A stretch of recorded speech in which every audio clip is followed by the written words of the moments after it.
पूज्यपाद गुरुजन, उपस्थित माताओं एवं भक्तिमती बहनों, मुद मंगलमय संत समाज, गुरु महाराज की असीम कृपा से हम लोग त्रिदिवसीय संत मत सत्संग में बैठे हुए हैं। संत मत के द्वारा एक ईश्वर भक्ति का प्रचार प्रसार किया जाता है। जब मैं बनारस में पढ़ाई करता था तो संपूर्णानंद यूनिवर्सिटी में पहले लिखित परीक्षा हुआ, इसके बाद मौखिक परीक्षा होता। तो वहाँ के प्रोफेसर ने हमसे पूछा, बताइए ये संसार सत्य है कि असत्य है। मैंने कहा ये संसार असत्य है, ब्रह्म सत्यम जगन मिथ्या जीवो ब्रह्मैव न परा। ब्रह्म ही सत्य है और संसार क्या है? मिथ्या है। जो तीनों काल में एक रस रहे, भूत भविष्य वर्तमान, उसको सत्य कहते हैं। और जो तीनों काल में परिवर्तन हो उसको असत कहते हैं। जैसे हम लोगों का शरीर है, ये शरीर सत्य है कि असत्य है?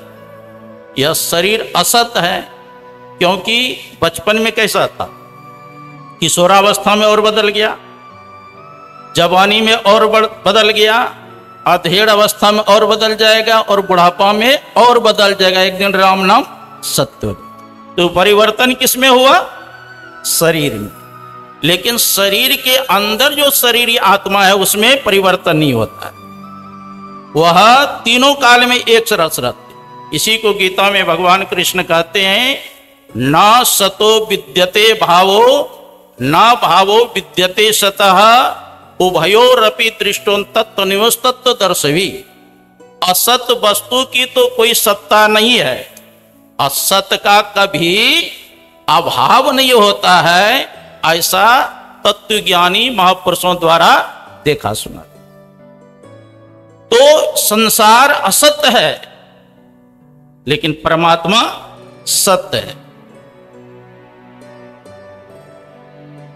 ब्रह्मा जी जब सृष्टि करने में किम कर्तव्य विमूढ़ हो गए तो स्वयं भगवान विष्णु हंस रूप धारण करके ब्रह्मा जी को उपदेश, उसी को चतुर्श्लोकी भागवत कहते। उसमें भगवान कहते हैं, अहमेवा समेवाग्रे नान्यत यत्परम पश्चात हम यदि तच्चो योवशिष्य सोस्म्यम।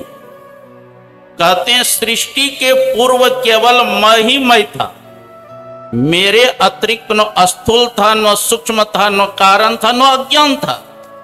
सृष्टि के रूप में जो कुछ भी प्रतीत हो रहा है वह भी मैं ही हूं। जहां ये सृष्टि नहीं है वहां भी मैं ही हूं, मेरे अतिरिक्त और कुछ नहीं है। इसी को उपनिषद में कहते हैं, ओम पूर्णमदः पूर्णमिदं पूर्णात् पूर्णमुदच्यते पूर्णस्य पूर्णमादाय पूर्णमेवावशिष्यते। वो परमात्मा पूर्ण है, पूर्ण में से जो सृष्टि निकली है अभी पूर्ण है, अब पूर्ण में से पूरा निकाल देने पर शेष बचता वो अभी पूर्ण है। तो वो परमात्मा पूर्ण है। रीत्यार्थम यत् प्रतीयेत न प्रतीयेच्चात्मनि तद विद्यात्मनोमयम यथा भासो यथातम। जो दिखाई दे रहा है वो सत्य नहीं है, और जो नहीं दिखाई दे रहा है वही सत्य है। जैसे ये हॉल है तो ये हॉल सत्य है कि असत्य है? ये असत्य है लेकिन दिखाई दे रहा है ना। अपना शरीर सत्य है कि असत्य है? ये असत्य है लेकिन दिखाई दे रहा है ना। परमात्मा सत्य है, आत्मा सत्य है, दिखाई दे रहा है। कहते हैं जो सत्य पदार्थ को ढके असत्य पदार्थ को दिखावे उसी का नाम माया। मामन नहीं, यामन जो नहीं है उसी का नाम क्या है? माया है। गो गोचर जहां लगी मन जाए सो सब माया जानो। इंद्रियों के द्वारा जो कुछ दिखाई देता है वो सब माया, वो ब्रह्म ईश्वर परमात्मा नहीं। हम लोग जब पढ़ते थे तर्क संग्रह, ज्ञानाधिकरणम आत्मा स्वदुविधा जीवात्मा परमात्मा च तत्र ईश्वर सर्वज्ञ परमात्मा एक एव जीवस्तु प्रति शरीरम भिन्नो विभुर नित्यम च। कहते हैं ज्ञानाधिकरण को आत्मा कहते हैं। आत्मा दो प्रकार की, एक जीव रूप से, एक परमात्मा रूप से। जो परमात्मा है वो सर्वज्ञ है, मतलब सब कुछ जानते हैं, वो अंतर्यामी है, वो घट घट के बात को जानने वाला है। लेकिन यह जीव जो है यह भी व्यापक है, विभु मतलब व्यापक है, लेकिन सभी शरीरों में यह आत्मा, जो सब शरीरों में जो आत्मा है उसको कहते हैं, एक एक शरीर में जो आत्मा है उसको कहते हैं बेष्टि, और जो सभी शरीरों में आत्मा है उसको कहते हैं समष्टि। इधर तो नहीं होता है भंडारा, विशेष करते हरिद्वार ऋषिकेश में एक समष्टि भंडारा होता है, एक बेष्टि भंडारा होता है।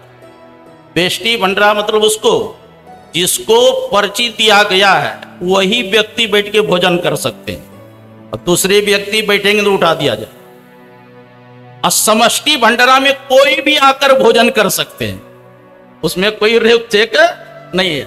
तो एक एक शरीर में जो आत्मा है वो बेष्टि रूप में है, और सभी शरीरों में जो आत्मा है वो समष्टि, उसको जानना। तो कहते हैं ज्ञानाधिकरण आत्मा स्वदुविधा जीवात्मा परमात्मा च तत्र ईश्वर सर्वज्ञ, तत्र ईश्वर सर्वज्ञ परमात्मा एक एव। परमात्मा कितने हैं? एक। मैं बनारस में ऐसे प्रवचन कर रहा, तो मैंने वहां से पूछा, ये बतलाइए ईश्वर एक है कि अनेक है? महाराज ईश्वर तो एक ही है। तो मैंने कहा अपने वचन पर स्थिर रहिएगा। तो मैंने पूछा भगवान श्री राम ईश्वर है कि नहीं? कहा। तो मैंने कहा एक ईश्वर हो गए। भगवान कृष्ण ईश्वर है? कहा। तो मैं कहा दो ईश्वर हो गए। भगवान शंकर ईश्वर है? तो कहा। तो मैं कहा तीन ईश्वर हो गए। भगवान विष्णु ईश्वर है? कहा। तो मैंने कहा चार ईश्वर हो गए। तो ये बढ़ते कैसे जा रहा है? एक ही ईश्वर है। देखो, जो सही ढंग से सत्संग नहीं किया है इस प्रश्न का उत्तर नहीं दे सकते। इसीलिए साधु समाज में कहावत है, 12 बरस रहे साधु के टोला, अब तब सीखे एकटा बोल। तो मैंने कहा देखिए इसका उत्तर ये है, जैसे आकाश में एक ही सूर्य है ना, 1000 घड़ा में आप पानी डाल दीजिए, आप 1000 घड़ा में जाकर के देखेंगे सब में एक एक सूर्य दिखाई देगा कि नहीं? तो 1000 घड़ा में जो सूर्य दिखाई दे रहा है, क्या 1000 सूर्य है? तो सूर्य जो घड़ा में देख रहे हैं वो क्या देख रहे हैं? उसके प्रतिबिंब देख रहे हैं, उसका परछाई देख रहे हैं। सूर्य तो एक ही है। उसी प्रकार जितने परमात्मा के अवतार है वो क्या है? परमात्मा का प्रतिबिंब है।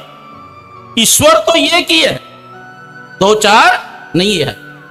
उसको सही ढंग से जानना है। सब घड़े में सूर्य दिखाई दे रहा है, लेकिन सूर्य तो एक ही है ना। उसी प्रकार वो परमात्मा एक ही है। जितने अवतार है वो क्या है? परमात्मा का प्रतिबिंब है। आप रूप को देख रहे हैं, स्वरूप को देख रहे हैं क्या?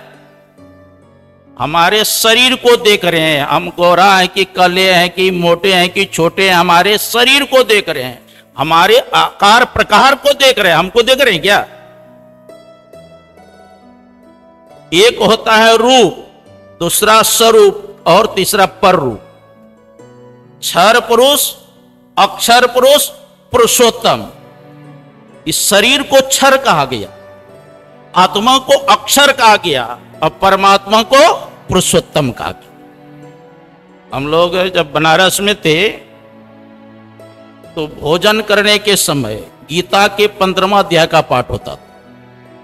उसमें पहला श्लोक है, ऊर्ध्वमूलम अधःशाखम अश्वत्थम प्राहुरव्ययम छंदांसि यस्य पर्णानि यस्तम वेद सवेद। ऊर्ध्व मूल, हम लोगों के जो माथा है ना ऊपर है, अब वृक्ष का माथा किधर है? नीचे है। इस संसार को एक पीपल का वृक्ष माना गया। संसार क्या है? एक पीपल का वृक्ष है। और पीपल वृक्ष के डाल क्या है? 33 करोड़ देवी देवता को संसार रूपी पीपल वृक्ष के डाल माना गया। अब पत्ता क्या है? 4 वेद को पत्ता माना गया, ऋग्वेद, सामवेद, अथर्ववेद, क्या कहते हैं, आयुर्वेद। 4 वेद को पत्ता माना गया। और पीपल रूपी वृक्ष के ऊपर में कपोल होता है, कोमल कोमला पत्ता। 5 विषय को कपोल माना गया है, रूप, रस, गंध, स्पर्श, शब्द। तो कहते हैं संसार रूपी पीपल वृक्ष के जो जड़ को जानता है, मूल को जानता है, वही वेद के तात्पर्य को जानने वाला, अर्थात वही वेदज्ञ है। तो संसार रूपी पीपल वृक्ष के मूल जड़ क्या है? का वही है परमपिता परमात्मा। उसको अगर जान गए तो सब कुछ जान लिए, और उसको नहीं जाना तो कुछ भी नहीं जाना। यही उपनिषद का पाठ हुआ। इहि चेद वेद दत्त सत्यमस्ति न चेदिहा वेदीन महति विनष्टि भूतेषु भूतेषु विचित्य धीरा प्रत्यासमा लोकाद्मृता भवन्ति। यदि इस जन्म में ब्रह्म को जान लिया तब तो ठीक है, और यदि उसे नहीं जाना तब तो बहुत बड़ी हानि है। हानि क्या है? मनुष्य शरीर के अलावा किसी और शरीर में चला जाना, यही सबसे बड़ा। अर्जुन से भगवान कृष्ण कहते हैं, ईश्वर सर्वभूतानां हृदय से अर्जुन तिष्ठति भ्राम्यन् सर्वभूतानि यंत्रारूढ़ानि माया। अर्जुन, वह ईश्वर सभी प्राणी में भ्रमण करते हुए सबके हृदय में तिष्ठित है। यो माम पश्यति सर्वत्र सर्वं च मयि पश्यति तस्याहं न प्रणश्यामि स्वचं में न प्रणश्यति। भगवान कृष्ण कहते हैं, जो सबके अंदर में ईश्वर को देखता है और सभी प्राणी को ईश्वर के अंदर में देखते हैं, कहते ऐसे भक्त से मैं दूर नहीं, हुआ भक्त मुझसे दूर नहीं। एक महात्मा जी कुत्ता के ऊपर बैठ गए और कुत्ता को भी रोटी खिलाता था, अपना भी खाता था। इस दृश्य को देख करके विद्यार्थी लोग हंसने लग गए कि शास्त्र में तो कुत्ता को चंडाल जानवर बताया गया है, ये कैसा महात्मा गजब का है, कुत्ता के ऊपर बैठ गया है और कुत्ता को भी रोटी खिला रहा है, स्वयं खा रहा है। अब महात्मा थे आत्मज्ञानी, वो क्या कहते हैं? विष्णु प्रस्थितो विष्णु विष्णु खादति विष्णवे कथम हससीरे विष्णु सर्वम विष्णु मयम जगत। विष्णु के ऊपर विष्णु बैठा, मतलब कुत्ता भी विष्णु है, उसके ऊपर बैठने वाले महात्मा वो भी विष्णु है। स्वयं विष्णु रोटी खा रहे हैं और स्वयं विष्णु को रोटी खिला रहा है। कथम हससीरे विष्णु, अरे तुम लोग भी तो विष्णु स्वरूप हो, क्या हंसते हो? सर्वम विष्णु मयम जगत, या सारा संसार विष्णुमय है। हरि व्यापक सर्वत्र समाना अप्रेम ते प्रगट वही मैं। वो हरि परमात्मा समान रूप से व्यापक है। गुरु महाराज सत्संग योग में दिए हैं, अग्निर्देवो दुजाति नाम मुनि नाम हृदय देवतम प्रतिमा स्वल बुद्धि नाम सर्वत्र समदर्शिना। अग्निर्देवो दुजाति नाम, ब्राह्मण क्षत्रिय वैश्य का देवता अग्निदेव है। अग्निर्देवो दुजाति ना, अब मुनि नाम हृदय देवतम, मुनियों का देवता हृदय में है। प्रतिमा स्वल बुद्धि नाम, प्रतिमा आदि देवता प्रारंभिक मनुष्य के लिए। और अग्निर्देवो दुजाति नाम मुनि नाम हृदय देवतम प्रतिमा स्वल बुद्धि नाम सर्वत्र समदर्शी नाम, जो समदर्शी है उनका देवता सर्वत्र, हम में तुम में खड़े कम में, जैसे प्रहलाद की दृष्टि में, वह उनके दृष्टि में समय परमात्मा। लेकिन सब में परमात्मा है, दिखाई क्यों नहीं देता है? तो तुलसीदास जी महाराज लिखते हैं, हाय नेरे सूझत नहीं ल्यानत ऐसो जिंद तुलसी या संसार में भयो मोतिया बिंद। हाय नेरे, वो परमात्मा सबसे नजदीक में है, दिखाई क्यों नहीं देता है? का मोतिया बिंद की बीमारी हो गई है। जैसे किसी को मोतिया बिंद की बीमारी हो जाती है तो दिखाई नहीं देता है, डॉक्टर के पास जाते हैं, ऑपरेशन करके माड़ी पट्टी को हटा देते हैं, लेंस लगा देते, तब न दिखाई देता है। का उसी प्रकार जीव के ऊपर भी 3 पट्टी है। अभी हम लोग पाठ किए ना, घट तम प्रकाश व शब्द पट त्रय जीव पर है, छा रहे। ये जीव के ऊपर अंधकार, प्रकाश और शब्द तीन पट्टी है पड़ा हुआ। तो ये पट्टी कैसे हटेगा? तो गुरु महाराज कहते इसका सरल तरीका है, कर दृष्टि और ध्वनि योग साधन ये हटाना चाहिए, इनके हटे माया हटेगी, अब प्रभु से होंगी एकता। जैसे जीव के ऊपर से तीन पर्दा हट जाएगा, वैसे अपने स्वरूप का ज्ञान हो जाएगा, परमात्मा का दर्शन हो जाएगा, आवागमन का चक्र छूट जाएगा। खुदा जुदा की एक ही सूरत, नुक्ता भेद बताता है, और नुक्ता नीचे नुक्ता ऊपर नुक्ता आता जाता है। नुक्ते के हेर फेर से तुमसे जुदा हुआ, और नुक्ता जो धरासर खुद ही खुदा हो। नीचे बिंदा दे दिया जुदा, ऊपर दे दिया तो खुदा, है ना। आना जाना इसे होते हैं। हनुमान जी से भगवान श्री राम ने पूछा था, हम में और तुम में क्या अंतर है? हनुमान जी ने कहा था, देह दृष्ट्वा तो दासोहम, जीव दृष्ट्वा तो दंस कह, वस्तु तस्तु तदेवा इति में निश्चितम मना। शरीर के दृष्टि से आप हमारे स्वामी है, मैं आपका दास हूं। जीव के दृष्टि से आप अंशी है, मैं आपका अंश हूं। और तत्व रूप में जो आप हैं सो मैं हूं, जो मैं हूं सो आप हैं। आप में और मेरे में कोई अंतर नहीं। सोते ही ताई तो ही नहीं भेदा, पारी पीछी भी का वही भेदा। जैसे जल और तरंग में कोई अंतर नहीं है, उसी प्रकार आत्मा और परमात्मा में कोई अंतर नहीं है। बोलिए श्री सद्गुरु।